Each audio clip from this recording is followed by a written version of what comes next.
All right, let's do this. Let's go. Yes. Yes. Shout out to Kidnap the God for the beat. You know we gotta let this rock for a second. Get the vibes up, get the vibes flowing. We're gonna have some fun today, baby. We're gonna have some fun. We're gonna have some fun. We're gonna have some fun. We're gonna have some fun. Here we go. Welcome to the Talkin Bout Podcast. I'm your host, TW. I know you have so many choices for your entertainment. So whoever you are and wherever you may be, thank you for spending a few minutes of your day with me. Yes. It's a beautiful, beautiful, beautiful Tuesday morning. And Monday Night Raw was last night, right? Monday Night Raw was last night. Everybody loved Monday Night Raw. We got something special on Monday Night Raw. We got something special that we don't get all the time. We got something that it felt fun. It felt real. It felt exciting. I will say one thing right now. The road to WrestleMania is supposed to feel special. It's supposed to feel different every year. And this year feels very different from last year. Last year, there was all the excitement around the bloodline story and who Roman would actually face. And, you know, would it be Cody? Had Cody done enough to earn it? You know, would Sami Zayn be the one to dethrone Roman? Would we get The Rock versus Roman? There was so many directions that the story could have gone this time last year. And, you know, we ended up getting what we got. But the point is that the build was so much fun. The build to WrestleMania, and that's what it's all about. It's all about getting you excited. Whether or not they deliver once they get there is a whole nother thing. And I would argue that last year's WrestleMania delivered in spades, right? Like it was an absolutely excellent show, no matter how you want to look at it. Like that show was excellent, phenomenal, just great show. But it's the build, right? It's the build that creates the excitement for the show you're getting ready to see. And right now, we're on a different type of build, but it still feels very exciting. Very exciting. And that's what we're here for, right? We're here for the excitement to entertain us, right? I've been counting down, all right? I've been counting down. We got 7 more SmackDowns and 6 more Monday Night Raws between now and the Royal Rumble. And things are starting to take shape, right? We're starting to get a better idea of what the Royal Rumble is going to look like, which means we got a better idea of what WrestleMania is going to look like. That's right. That's right. We are all looking forward to how this WrestleMania card is going to shape out. And it's looking to be a spectacular one. And we got one of the biggest pieces of this WrestleMania puzzle really starting to come into focus with what we got last night. Last night, we got an epic face-off between CM Punk and Seth Rollins. And this was great stuff, man. This was great stuff. Punk came in riding the high off the momentum of that SmackDown promo, which everybody loved, because I think a lot of people felt like that SmackDown promo was the promo they were hoping to get when Punk went on Monday Night Raw 2 weeks ago, right? The after he debuted at Survivor Series. They were hoping to get an amazing promo, but they put Punk's segment at the end of the show 2 weeks ago. Didn't have time. I think the previous match ran long, so they didn't have enough time for Punk to do his thing. But he sure did his thing on SmackDown, had everybody talking. Then he's been playing up on this whole what brand will I sign with, right? So he goes to SmackDown, cuts the great promo. Then he shows up at NXT as if he was going to sign at NXT. Come on, give me a break. That was never going to happen. And then he comes on Monday night, right? So we get Monday night, and he's going to make his choice to sign on Monday Night Raw. Listen to the promo that Punk cut. He's clearly presenting himself as a babyface. He apologized. That was something I thought I would never see. When Punk said to everyone, he was running down leading up to his announcement. he was running down his history of being in, I believe they were in Cleveland. And he talked about debuting. And he debuted, he had Mickie James as his valet. And then he said that went so well that they sent me down to OVW, right? Then he talks about the Elimination Chamber. I still remember that because I was actually watching that show. The Elimination Chamber match where Punk went into the match as the champion, but he never actually competed in the match because they had Randy Orton kick Punk in the head on the way into the match. And so Punk never competed in the match, but his title was still on the line in the Elimination Chamber match. So the way Punk tells the story, he said, Randy kicked me in the head. When I woke up, they told me I was stripped of the title and, there was a new champion, right? Then he talks about the infamous walking out after the Royal Rumble. And he did something that I honestly never thought he would do. He said, I apologize. He said, I apologize. And that was a shocking moment to me. For all of the shock value that may have come from anything else that happened in this segment, Punk looking in the camera and saying, I apologize. The way he said it, he said that as a wrestling fan, if you felt betrayed, he said, I understand because when I saw Rowdy Piper show up on WCW TV, I felt betrayed. And he said that he was approached by a young lady named Indy backstage. I'm guessing this is Indy Hartwell. And she, told him that that's how she had felt. She felt betrayed when he left, which I think that feels so weird, right? I think that because you got to learn to separate the personal from the professional, right? Like I could boo somebody as a talent, right? But like there's a line, right? There's a line between the show and what's real life, right? So I would never fault somebody for doing what they need to do, like as a human. If you're like, yo, this workplace is like toxic, it's driving me crazy, I need to leave. Even if as a fan, if you're my favorite performer, as a human, I'm gonna understand and respect that you're doing what you got to do so you can live, right? That makes sense to me. But it reminds me of something that I read in one of JTG's books. Shout out to JTG. He wrote 2 fun books. I think it's called Why Did I Write This Book and Why Did I Write This Book Too? They're both a lot of fun. Go check those out. But he said something in one of his books. He said, backstage is the biggest collection of marks you're ever going to meet. And what he meant by that is that the people who become wrestlers, for the most part, are people who love wrestling so much and were so passionate about it that they're willing to go through what it takes to become wrestlers. And it's cool that Punk talked about hearing this from Indy, and I guess that made it more relatable to him, right? Because he put himself in the shoes of a wrestling fan who felt betrayed by what he saw from one of his heroes, and he said, I apologize. And I'm not going to lie, I was shocked. So he goes through his whole spiel. Then he tells, who's the general manager? What's this guy's name? Adam Pearce. He tells Adam Pearce, congratulations, you got your newest superstar, and his name is CM Punk. Okay. After he does that, Seth Rollins music hits. Seth Rollins comes out, and Seth Rollins had a very, when Seth Rollins usually comes down to the ring, very playful, right? Doing his thing, the faces, the dancing all the way down the aisle. And, he's very much like in full-time show mode the whole time. This version of Rollins coming down to the ring for this segment seemed much more serious. It seemed like whatever was about to happen was much more serious to Seth Rollins. And so you just got the feeling that this was different.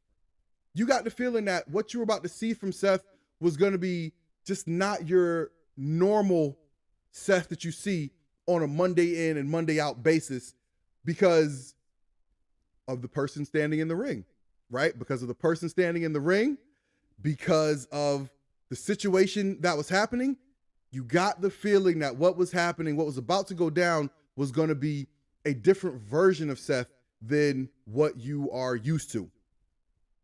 So Seth comes out, and Seth cut an absolutely great promo. He told Punk, you walked out, you've been running me down, and you've been actively trying to tear this place down for the past 10 years. He said, don't ever say this is your home. This is my home, right? And he said, me, all the people who work here, all the fans here, all the people at home. He said, this is our home. And he told Punk, don't ever say this is your home. And he basically cut the same promo that Hangman Page cut on Punk, which seemed weird and out of nowhere before their match at the pay-per-view where Page lost the title to Punk. But this seemed to feel so much more personal. And I think the reason why it seemed to feel so much more personal is because as much as wrestling fans hate on Seth Rollins is the wrestling fan. Like, he's out here doing the work of wrestling fans. Even way back, and I'm going to get into this a little bit later, but even way back during the botched Will Ospreay Twitter beef, Seth Rollins was doing the work of the fans. He's talking like somebody who is a dedicated, loyal WWE fan. That's what's coming out of his mouth. That's the thoughts and feelings he's expressing. And so you would think people would be behind him on that, right? But so Seth tells Punk, don't ever say this is your home. This is my home. And this is where he kind of hit home. This is where he felt like he kind of cut a little personal. He said, you know it and I know it. This is your last chance. He said, either you're going to self-destruct and destroy your legacy, or you'll get lucky enough to get in the ring with me and I'll show you what the best in the world looks like up close. Ladies and gentlemen, that was fire. That was fire. That was flames. Seth Rollins delivered that promo, and he felt like he meant every word. It felt like he meant every word that he was saying. And so here's the good thing. Here's the cool thing, is that they didn't put hands on each other, and I don't think they will put hands on each other.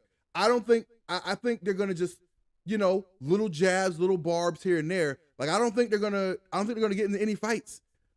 I think they're going to just, they're going to stay far apart.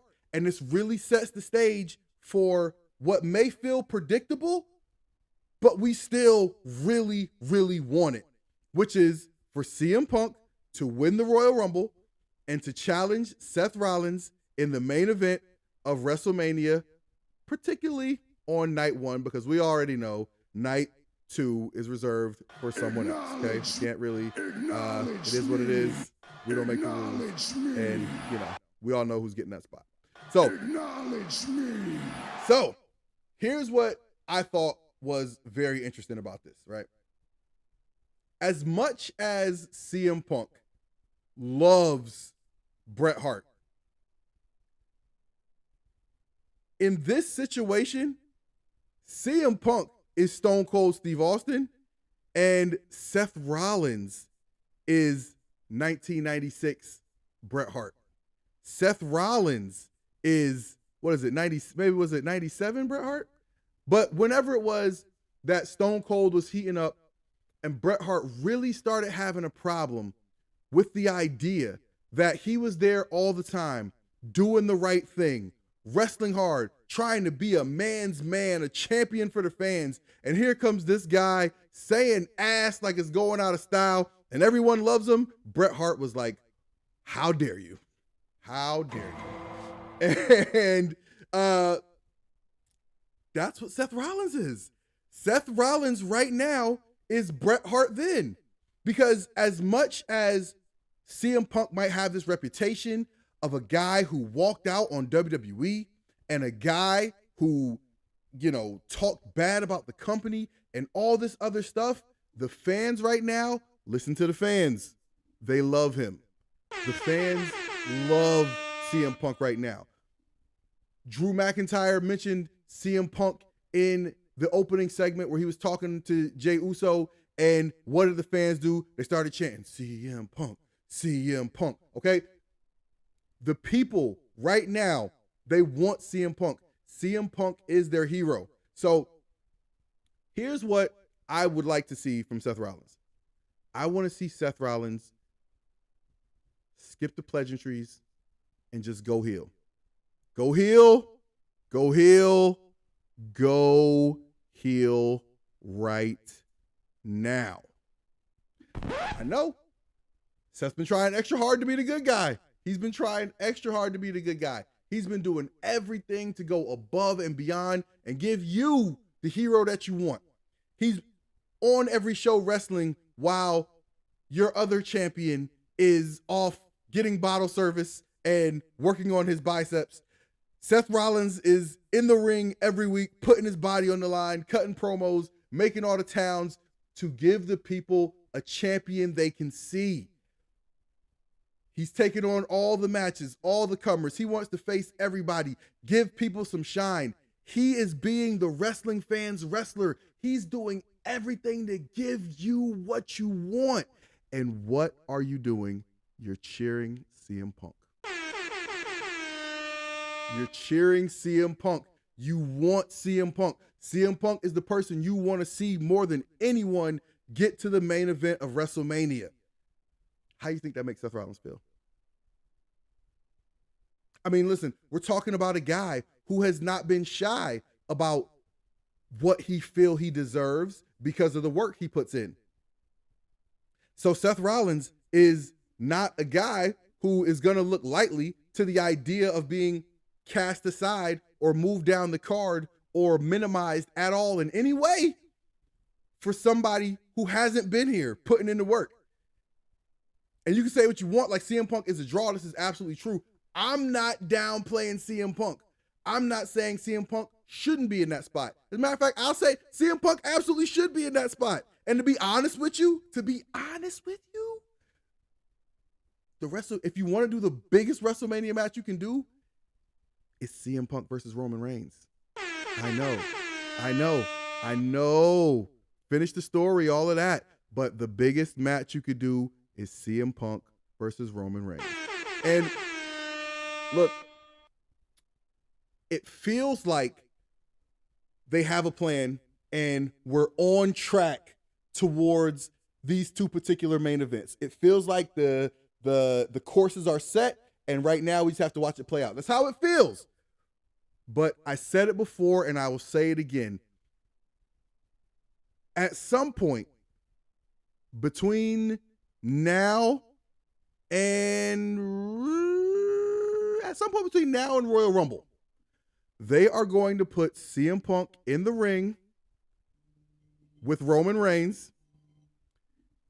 And when they do, pay close attention to how people react. Pay close attention to your social media feeds. Pay close attention to what people are saying and how much people are fan booking this out on their own.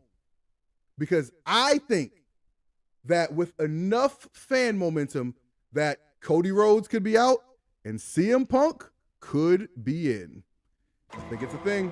I think it's possible. So we shall see where that's going.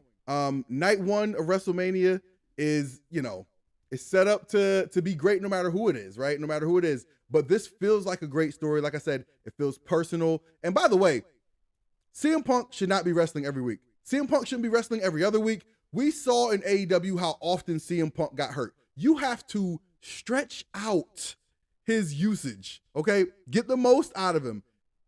Get him up there for promos, maybe have him do a run-in, something. But CM Punk doesn't need to wrestle to the Royal Rumble. Maybe one warm-up match before that. Send him down to the PC, let him work out with Carmelo, okay? Just to make sure he's in ring shape. But CM Punk does not need to be wrestling between now and the Royal Rumble. Keep him healthy so that he can get through the Royal Rumble. And then he doesn't need to be in the ring again until maybe Elimination Chamber. And then he doesn't need to be in the ring again until WrestleMania. Don't overuse CM Punk.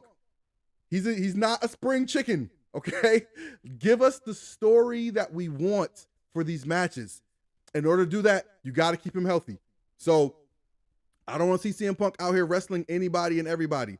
I don't want to see CM Punk wrestling Drew Dan McIntyre. Which, by the way, Drew McIntyre is getting heated up for, I guess, another world title match. This is the heat up that nobody asked for, nobody wanted. But right now they are doing something really interesting. Side note here, they're doing something really interesting on Monday Night Raw, where it feels like they're intentionally separating the contenders from the pretenders. Right? They got Drew McIntyre, Jey Uso, Sami Zayn, Gunther. These are all guys who legitimately could be seen as the next World Heavyweight Champion. And what they've been doing the past couple of weeks is having guys beat other guys cleanly. And in particular, it's been Drew McIntyre. He's beat Sami Zayn. He's beat Jey Uso. I think he's beat Jey Uso twice in the last few weeks. God damn. Jesus. Like, Jey Uso's booking frustrates me. I'm not going to lie. Because you can see how over Jey Uso is. Right? I know people just like doing the hand thing or whatever, but they ride with him through his matches. The yeet, yeet, yeet, yeet. Yo, it's not nothing. It's not nothing. They're up for his matches. They're paying attention. They're live. They're with it. And his booking does not, it doesn't match. It doesn't match. They got Jey Uso out here doing jobs like freaking Raquel Gonzalez. Everybody beats her. Right? And like, Jey Uso should be winning more in these main event matches. And he's not.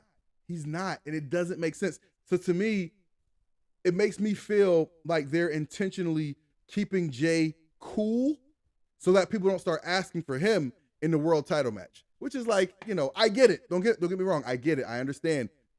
You're creating the show. You got to control the narrative. You don't want fans to get too riled up for any one guy. So you control that by being like, yeah, we like this guy, but he's kind of a loser.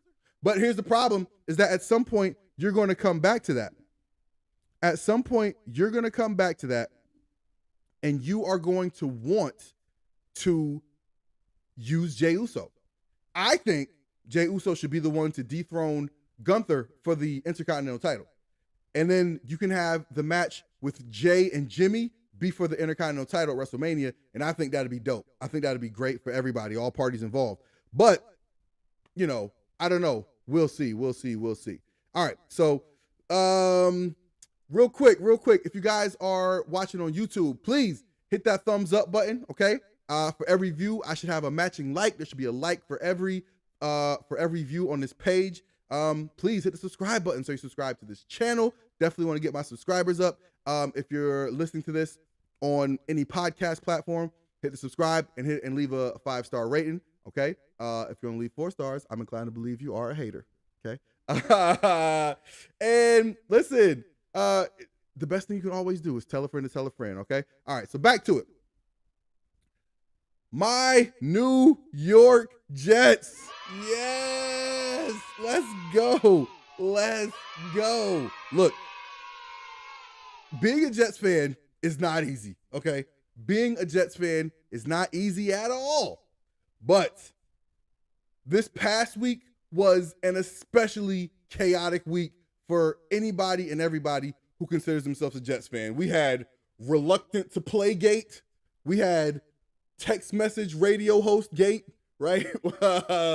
And how did the Jets respond to what looked like the world crashing down on him? They came out and put the beats on the Texans. Yes, they dropped CJ Stroud, the rookie of the year, and the Houston Texans 30-3. 30-3. They came with it. It was an ugly game. It rained like a monsoon for the whole first half. Neither team could get anything going. But what Zach Wilson did, he came out and played the best game of his career. Ladies and gentlemen, give it up for that boy. Give it up for that boy. Being an NFL quarterback has been too much for him, but somehow, some way, he came out and played the best game of his career ever. 301 yards, 2 touchdowns, no interceptions. He did have a fumble, but whatever. It was raining. We'll let it pass. Okay? Now, because I'm a Jets fan, I'm obviously not that mentally or emotionally stable. So obviously, I'm thinking, what could this possibly mean? Now, listen, look, the Jets, they're 5-8. They're 5-8. Nobody is even, when they put up that graphic for the playoff picture, nobody's even saying the Jets are in the hunt. But guess what happened on Monday Night Football? The Dolphins, who were 9-3, they lost. That's right. The Dolphins lost. And so the Dolphins are now 9-4. And there's 4 games left. So just hear me out. What if the Jets have found a rhythm? What if the Dolphins are spiraling down? What if the Dolphins don't win another game this season? And what if the Jets win out? Sounds crazy. I know it sounds crazy. But if you got the Jets at 9-8 and the Dolphins at 9-8 and they've split the season series, the Jets are going to have a shot. I know. I sound crazy. I know I sound crazy. They had like a 5-game losing streak. I know. The coach is getting his text messages read on the radio. Okay, like I know. Zach Wilson's reluctant to go back in the game. I know. I get it. But somehow, some way, we are here. Listen, I deal in facts. And the fact is, right now, today, the Jets are sitting at 5-8. And if they win out, it will include a win over the Dolphins. And if we get to the end of the season and the Dolphins are 9-8 and the Jets are 9-8, anything is possible.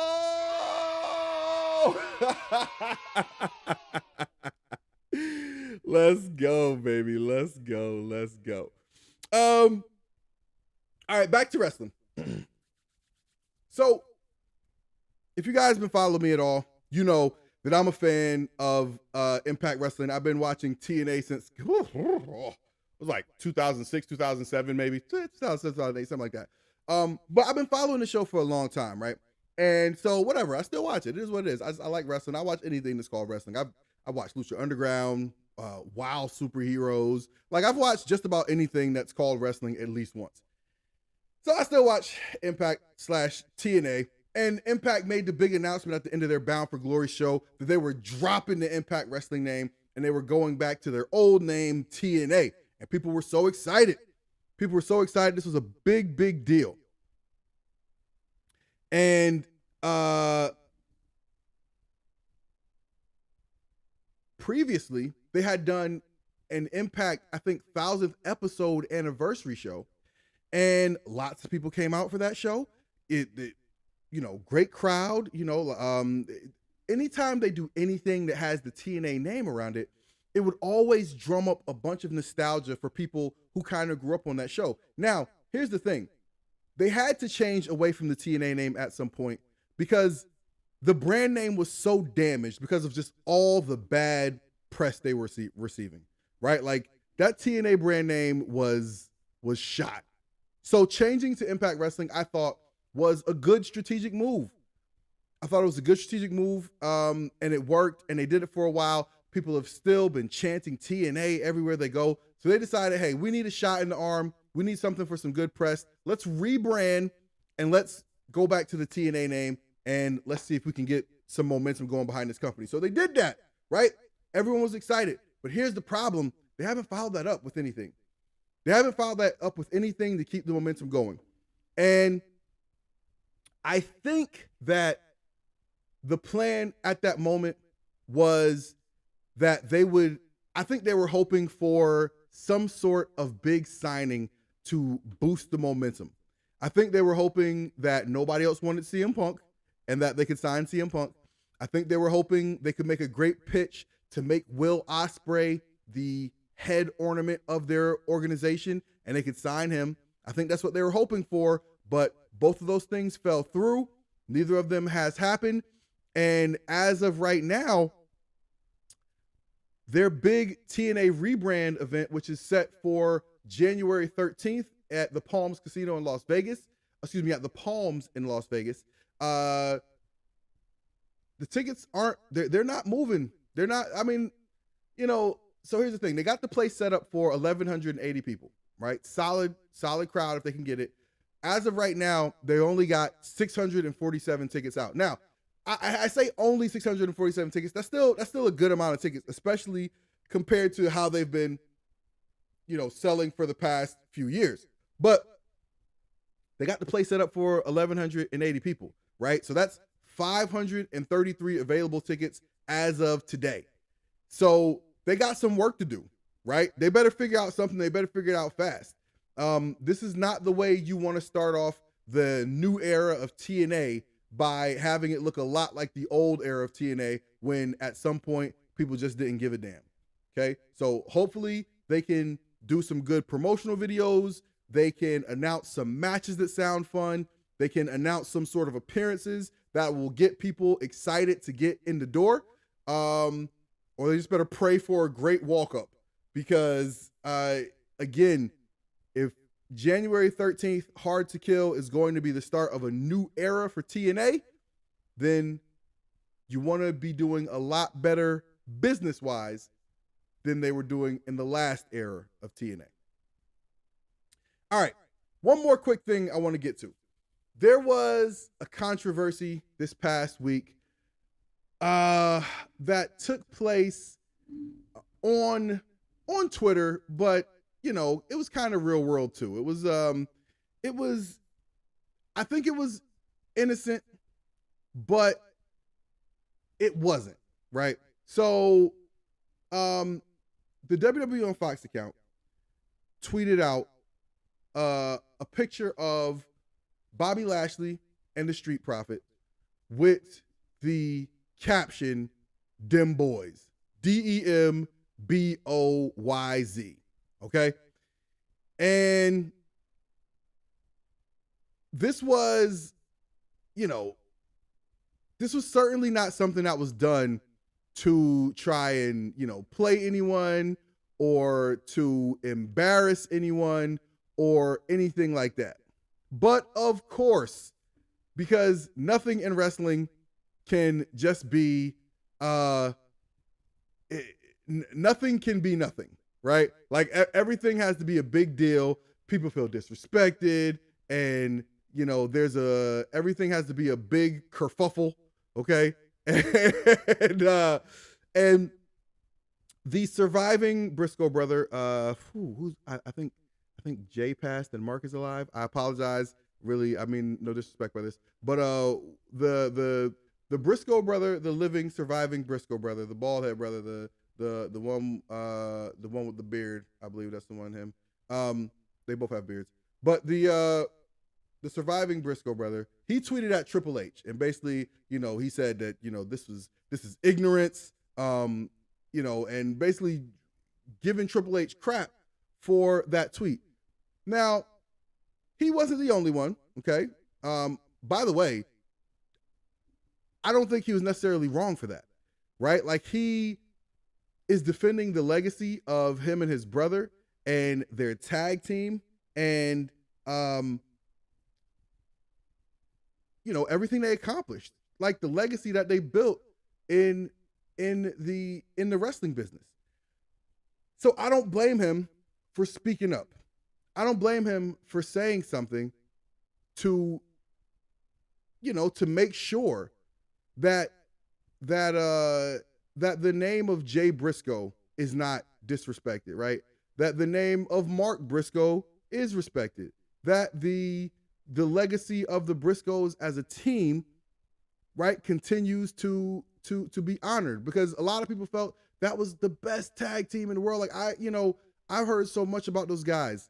I haven't seen a ton of Briscoes matches, but I've talked to so many wrestling fans who love those guys, who think they're like the greatest thing ever. Okay. Now,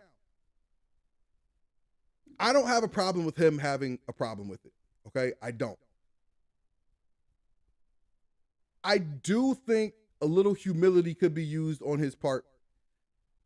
Where I do think there's a problem is all the people who jumped in it, right? Like the Maria Kanellis and the Mickey James. And by the way, I think sometimes in the world, I think people just jump in stuff to show support, right? Like, you might jump in to you might put out a tweet that's attacking someone just for the purpose of showing that you're defending someone else who you care about. And I think that's kind of what it was, by the other people who were just piling in with their opinions on this. Now, here's my stance on this. I got great respect for everybody, who made Ring of Honor a special thing in the wrestling business that affected the wrestling business in a way that people will never forget, people have never forgotten. And Ring of Honor changed the wrestling business forever, right? Like, their legacy is cemented. And the Briscoes are a big part of that. But the reality is,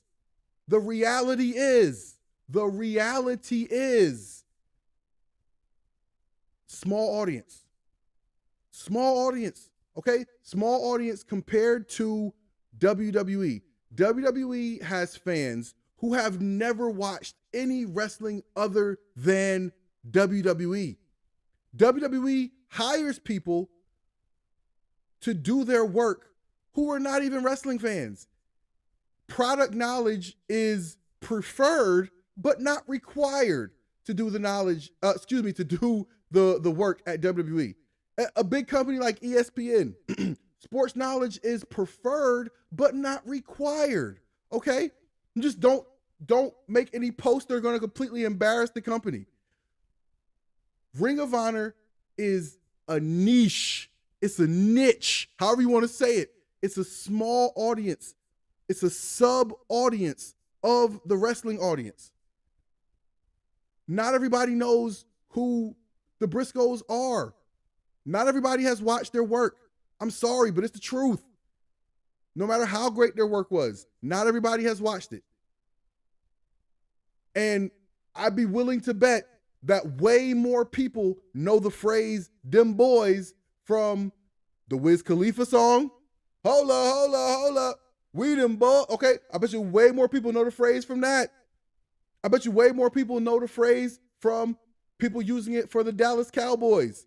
We dem boys, right? Every time the Cowboys lose, go down your timeline, you'll see somebody saying, "We just checking, are y'all still them boys?" Okay, like, the wrestling bubble gets people really confused on what the rest of the world knows and doesn't know and is into and is not into. So for people in the wrestling bubble, right, I get it. I understand. If these guys are your friends and you're speaking up for them, like, that's fine. I get that. But here's the thing. Do you think that Triple H is quality checking every tweet that goes out from the WWE on Fox account? Especially the WWE on Fox account. Do you think that they have a person sitting next to Triple H in Gorilla going, "Hey, you like this tweet before I send it?" Come on, man. Come on. Be realistic. Be real. Have some humility. Like, give people a little bit of grace. You coming at this man's neck over something he had nothing to do with. And I'm not the defender of Triple H, damn it. I'm not the defender of big corporations. But, like, come on, man. Like, give me a break. People have great respect for the Briscoes and what they accomplished in the wrestling world. We saw that when Jay Briscoe was killed in the car accident, and everyone was sad, and, people did a lot to honor the Briscoes and their legacy, okay? People paid great respect to the Briscoes. And I don't know if the Briscoes have the phrase "dem boys" trademarked or not, but even if it is, from a legal standpoint, because that's the thing, if you guys remember the story from last week about Jey Uso not being able to use the phrase "yeet," it was because another wrestler had the phrase trademark for purposes of marketing in the wrestling business or something like that. There's like specific verbiage about it. So there's a chance that the Briscoes may have the phrase "dem boys" trademarked within the wrestling world. But there's a great chance, there's an even greater chance that whoever runs the WWE on Fox social media account has never seen a Briscoes match. I'm gonna just let that sit there. There's a great chance that whoever runs that account has never seen a Briscoes match. And again, I'm not trying to run down the Briscoes or anything they accomplished, but have some humility about your shit. Like, don't go out here acting like, you know, people can't use a phrase that you used. Everybody don't know you. Okay? Like, everybody don't know you. That's all I'm saying. I'm not gonna get too turned up because I'm not, it's not my fight for one, but it's one thing that people gotta, again, just like have some humility, man. Have some humility. Like, everything's not about you. This is going out of your way to be offended by something that was not meant to offend you. That's what this is. And again, I'm not suggesting that, Mark Briscoe is being extra dramatic or whatever, but the reality is, if you just took a minute to stop and think about it, there was no disrespect intended here. Again, and I don't know the person who runs that account. For all I know, right, there's a chance that the person who runs that account is a lifelong Ring of Honor fan and they never liked the Briscoes, or they still had some ill feelings about some comments that the Briscoes have made back in the day, and they really just wanted to dig at the Briscoes. So let me just throw this out there. There's a chance that was possible, but there's a much, much, much greater chance that whoever made that tweet never has seen a Briscoes match, has never even heard of the Briscoes. And that's not to say that the Briscoes never accomplished anything. Not saying that before you want to jump out the window. Not saying the Briscoes never accomplished anything. But